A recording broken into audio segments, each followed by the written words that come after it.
What's up, everyone? Welcome back to another review of Wrestlemania 38. This review, we're going to be focusing on night 2. And remember, if you enjoy these, make sure to like, share, and subscribe, and also comment down below if you want more. But let's get into night 2, man. Night 2 kicked off with the game Triple H coming out, soaking it all in for the final time, making that final walk down the ramp, giving us that final Triple H entrance, which gave me chills because we almost lost Triple H there in the summer. He just recently retired for good a couple weeks ago before WrestleMania. He came out to just simply say thank you to the fans and to welcome everyone to WrestleMania. We all know Triple H's accolades: multiple-time world champion, illustrious career, a good babyface but an even better heel, worked with everybody on top from Stone Cold, The Rock, Taker, you name it, Mick Foley. But we're going to talk about some of his matches at WrestleMania. He had a lot of WrestleMania matches. Doesn't have a great record, but most of his matches were great. Namely, his trilogy with The Undertaker at WrestleMania 17. The ones people talk about the most are the ones from WrestleMania 27 and 28. 28 for obvious reasons, because I would say that's probably the best match they had. The end of an era match. But we cannot mention, even though it would never be said or talked about in history of WWE, his triple threat match with Shawn Michaels and Chris Benoit from WrestleMania 20. Fantastic triple threat match. I will say probably the best triple threat match WWE has ever had and will ever have. Just the story around that match is great, and he did the job. But Benoit is not the only person he did the job. He did the job for at WrestleMania 21 and 22 back to back. So 3 straight WrestleManias. As much as people like to say Triple H buried this person and that person, he put over 3 guys back to back to back in 3 straight WrestleManias. From Benoit at WrestleMania 20, Batista at WrestleMania 21, and John Cena at WrestleMania 22. The last 2 of those guys became pillars of WWE, and they got their star based off fighting Triple H at WrestleMania, and Triple H putting them over.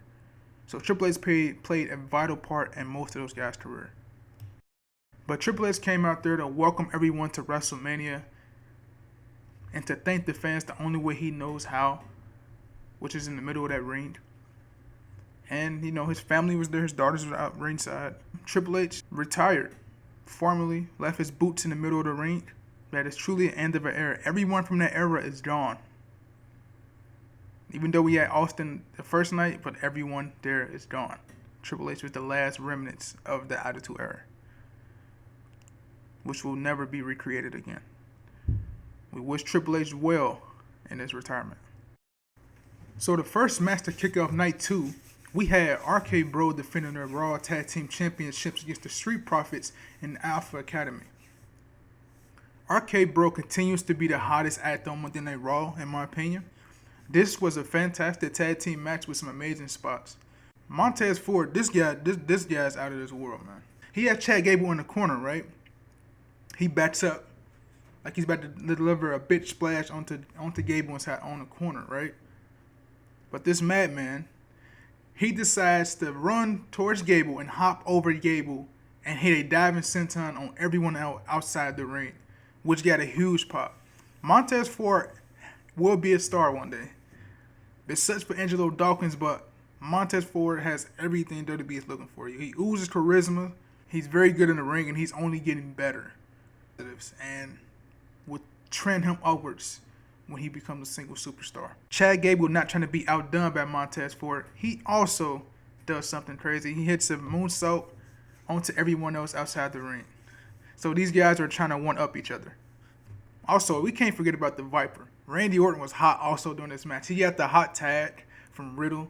The crowd was itching for Randy to get in this match. When he got into this match, he hit his comeback. He got the whole stadium right to their feet. And then he and Riddle both hit the Draping Orton DDTs to both of the Street Profits for a huge pop as well. So Orton is having the time of his life, and we can see it. Just like Brock Lesnar is having the time of his life with this recent run, Orton is doing the same alongside Matt Riddle.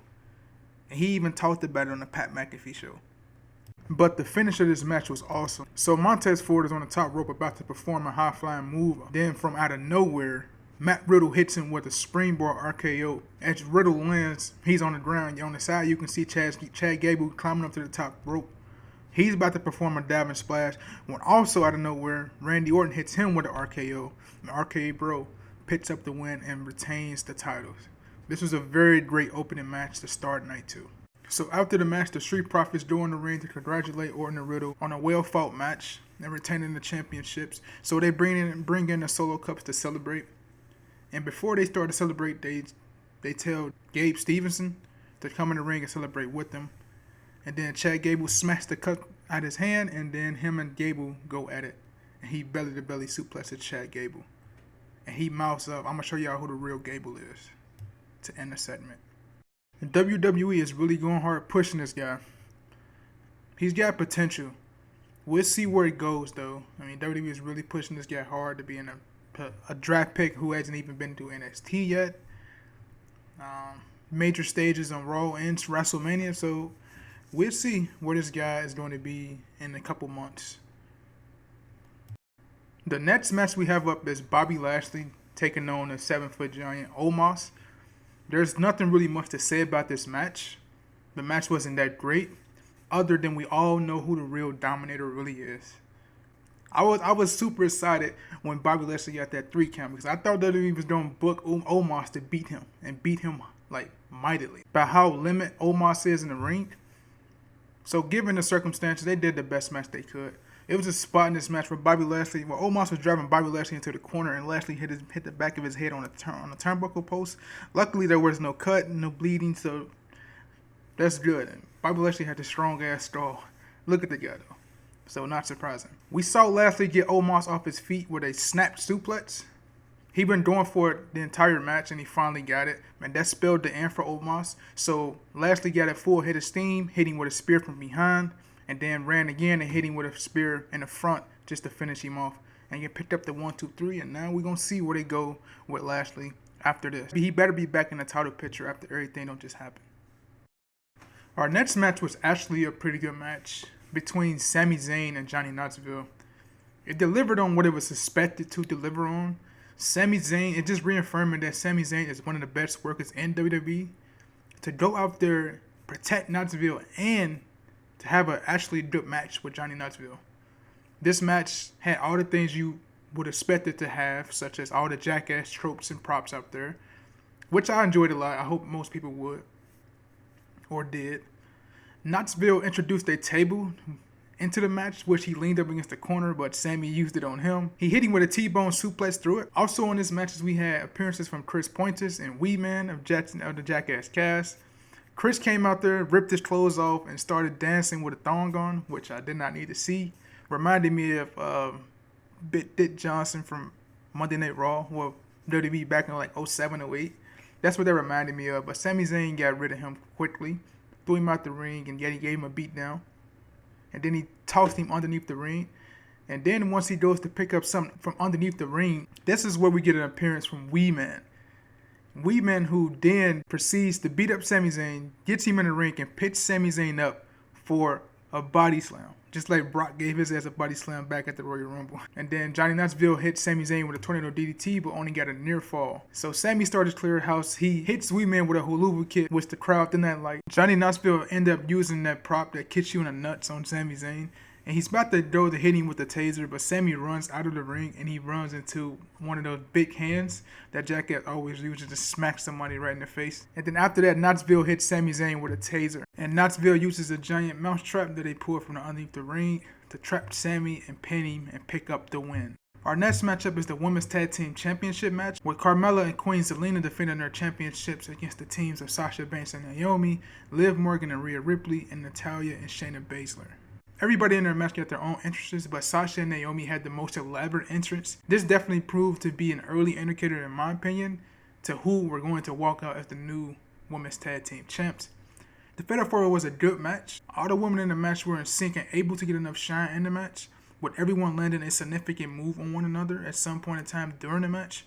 But Sasha and Naomi both proved to reign supreme over all when they hit their double team move on Carmella to pick up the win and become the new Women's Tag Team Champions. Pretty good match for night 2 when it comes to the women. Our next matchup is the most anticipated matchup of night 2. We have AJ Styles battling the Rated R superstar Edge in his mountain of omnipotence. Boy, what a term. So at the start of this match, where they making the entrances, AJ is coming out, and once the camera zoomed up on him, he was bleeding from the side of his face. I thought maybe he got burned from the pyro, or maybe something on his glove cutting that was too sharp or something. But it had turned out later on that he had hit his face on the stage as he was coming out, which I can see. Also, Edge had a nice entrance coming from underneath the stage while sitting on the throne. Very Undertaker-esque, if you ask me. This match was very good between AJ and Edge. I think if it was babyface versus babyface, it would have been a lot better. But it still was a great match between both guys. AJ Styles goes for a springboard for a 50 early in the match, but Edge gets his knees up. Edge continues to work over AJ's ribs after that spot. Edge also delivers a shoulder breaker on AJ. The commentator team pointed out how it was AJ who got hurt from a spear from Edge when Edge returned to the 2020 Royal Rumble. So they're going back towards that angle. As AJ starts his comeback with the Phenomenal Fury, Edge cuts him off and works over his arm once again. AJ reaches the ropes and hits a springboard DDT for a 2 count.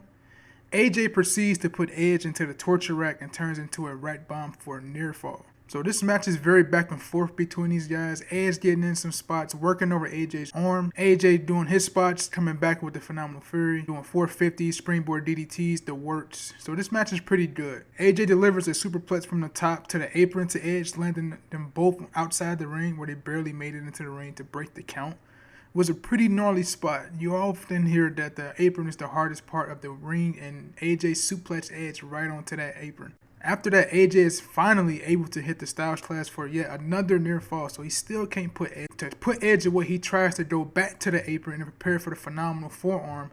That's where we see the camera shift to the right, and you see Damian Priest along ringside. He distracts AJ long enough for Edge to hit AJ with a spear and pick up the win as him and Damian Priest celebrate at the end of the match. Next up, we have The New Day, Xavier Woods and Kofi Kingston taking on a team of Sheamus and Ridge Holland with Butch by their side.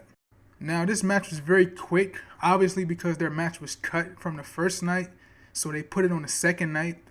Me personally, I feel like Big E getting hurt really killed the plans for this match, so that with it being cut, the first night really had a lot to do with it, but Big E being out had the majority to do with it, of it being so short, because it was obviously supposed to be the New Day as a whole taking on the team of Sheamus, Ridge Holland, and Butch at WrestleMania. But the only thing most important about this match is Xavier Woods and Kofi Kingston coming out in singlets. That match is Big E's singlet the night he won the WWE Championship. But that still can help them defeat the team of Sheamus and Ridge Holland. So you really didn't miss nothing. This was a match you would have saw on SmackDown. You might have seen on SmackDown in any variation. So you really didn't miss nothing here outside of the New Day's outfits. But Sheamus and Ridge Holland picks up the victory. And that's it. This was yet another night to celebrate the career of the dead man, The Undertaker.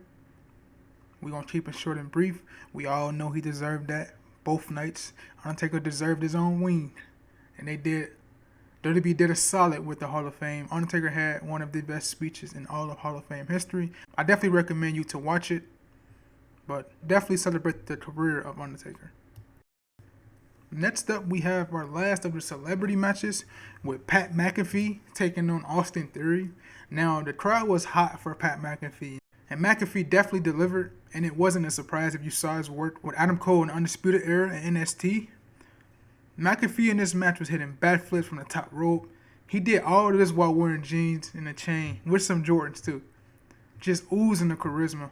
Vince McMahon was ringside for this whole thing, and he was getting noticeably angry at the performance of Austin Theory, letting Pat McAfee show him up, which was not a good look for Austin Theory. This was definitely a moment for Pat McAfee to shine, and he did. I like this match.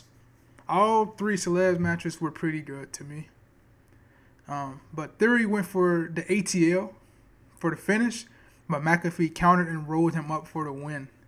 So Pat McAfee came out there with the win. I wasn't expecting him to win, but he definitely was hot, so I can see why WWE had him go over. But then we got an impromptu match between Vince McMahon and Pat McAfee. So the rumor about Vince McMahon stepping foot in the ring months ago came true on night 2 when he took on Pat McAfee. So Austin Theory couldn't get the job done, so he had to get his dad to come in there and beat up Pat McAfee, who was already drained from working a match with Austin. But I give credit where credit is due. Vince still looks good for a guy his age. Still jacked, but you can see his age showing just a little bit. He was doing what he could at this stage in his life in this match. He was only like delivering clothesline, and he even hit Pat McAfee with a punt of his own with the football. Vince just proved to be too much for Pat McAfee to handle, so Vince picked up the victory here. After the match, when they played Theory's music, you can see Vince visibly scared looking at the ramp. So that gave us all what we needed to know, that someone was coming out to even the odds. And that person ended up being Stone Cold Steve Austin, who came out for yet another appearance on night 2. He came down to beat up on the other Austin and drink beer at the same time. But what proceeded to happen was one of the worst stunners in WWE history. I give credit where credit is due. I give Vince credit, okay? He really tried to stay up, but he just couldn't stay up once Austin kicked him in the gut. You can even see Austin laughing it off. Like, at this point, you can't really do nothing but laugh. Vince is 70 plus years old at this time, so I mean, all I can do is laugh. But a great moment nonetheless, and they really celebrated Stone Cold. WWE did a great job celebrating his legends, from Triple H to Undertaker to Stone Cold. This is really a time to celebrate those guys. Now for the biggest main event in WrestleMania history. We have the Universal Champion Roman Reigns, the Tribal Chief, the head of the table, going one-on-one against the Beast, Brock Lesnar, and the WWE Champion in a winner-take-all match to unify both the Universal and WWE Championships. Not gonna lie, when these two link up, or when these two work, it's always a big fight feel for sure. So in one corner you have the wise man Paul Heyman introducing the Tribal Chief as the reigning, defending, undisputed, universal heavyweight champion of the world. And in the other corner you have Brock Lesnar one-upping Paul Heyman by introducing himself as the reigning, defending, undisputed WWE heavyweight champion in the world, which was great. I enjoyed that. Brock got the upper hand out of the gate with a list of belly-to-belly suplexes and German suplexes to Roman. Brock then sends Roman over the top rope. Brock then starts to make his way towards Paul Heyman, when Roman speared Brock out of nowhere through the barricade. Heyman saying to himself, "I lured him in, this is all part of our plan." Brock makes it back into the ring to beat the 10 count. Reigns then hits Brock with yet another spear for a near fall. Reigns, still with control, proclaims himself as the greatest of all time. Brock then sidesteps another spear attempt from Reigns and delivers German suplexes to Reigns, particularly 5 of them, I believe. Brock goes for an F5 when Roman slips out and hits him with a Superman punch, and Reigns goes yet for another spear. Brock sidesteps again and hits him with an F5 for another near fall. The finish of this match seemed flat to me because it came out of literally nowhere. So Reigns goes for another spear and Brock counters again, this time with a Kimura lock, but with the help of Heyman, as Heyman holds the ropes and pushes the ropes to Reigns so he can reach it, so he can break the hold. Reigns then saying his shoulder is out, referencing that his shoulder has been pulled out thanks to the Kimura lock by Brock. So Brock picks him up for another F5 and Reigns slips out yet again and hits the spear for the victory, becomes the WWE Undisputed Universal Heavyweight Champion to end the show. Very flat finish. Like I said, when those two link up, it has a big fight feel to it. This should be the last match for a while, or even for longer than that. I believe Brock and Roman had better matches. This is a good match, but the finish just fell flat. I felt like they could have done more in this match. But the ultimate result was Reigns getting that championship, was getting both championships, and we're going to see what he do come out of Mania, who's going to be his next opponents, and how long he's going to keep those championships, knowing that each representative of both networks want a champion representing each show. So we'll see what comes out of this. But as of now, Roman Reigns is the undisputed Universal Champion. If you enjoyed the review, make sure to give it a thumbs up down below. Like, share, and subscribe if you're new. Comment down below also what you liked and didn't like about the show and what you're looking forward to. And I will see you guys in the next one. Thank you for joining me. I'm out.